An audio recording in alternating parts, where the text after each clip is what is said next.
দীর্ঘ অনেকদিন ধরে দেখতেছি যে আলোচিত ফেসবুকে বা বাংলাদেশের যে আহ, পরিস্থিতি হিসাবে যেগুলো দেখতেছি যে যে আইনগুলো নিয়ে বাস্তবায়ন করার জন্য যে আইনগুলো তুলে ধরা হয়েছিল যদি এগুলো বাস্তবায়ন হয় তাহলে এই দেশের পুরুষদেরকে বাংলাদেশের পুরুষদেরকে আর পুরুষ মনে হবে না। তখন এদেরকে ঘৃণিতভাবে দেখা হবে।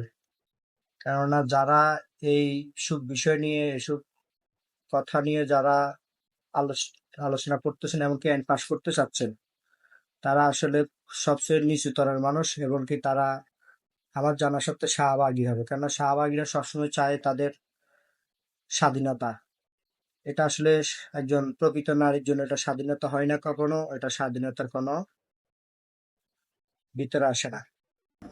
তাই আমি যেটা বলতে চাই যে আমি একটা ছোট্ট মানুষ, আমি বেশি কথা বলবো না, শুধু এটাই বলবো যে যেসব আইনগুলোর জন্য তারা উঠে পড়ে লাগছে এগুলো আসলে সমাজের জন্য, দেশের জন্য এবং কি ইসলামিক দৃষ্টিকোণ থেকেও এটা মানানসই নয়।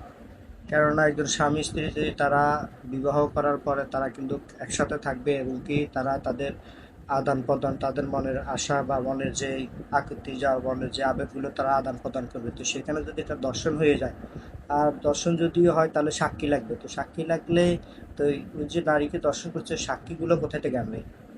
তারা তো উভয় দুজন ঘরের ভিতরে থাকবে, একটা বন্দি ঘরে থাকবে।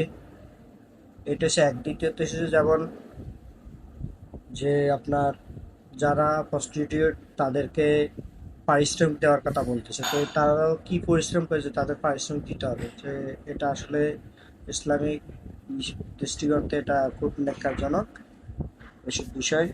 তাই আমি মনে করি যে যারা এসব আইন পাশ করার জন্য ইয়ে করতেছে তাদের বিষয়ে আইনগতভাবে ব্যবস্থা নেওয়া দরকার। কেননা তারা জাতিকে এবং কি ধর্মকে এবং কি ইসলামের প্রতিটি ধর্মের মানুষদেরকে বিভ্রান্তিত করতেছে এবং তাদেরকে একটা বিভ্রান্তিতে রাখার জন্য তারা প্রচুর চেষ্টা করতেছে।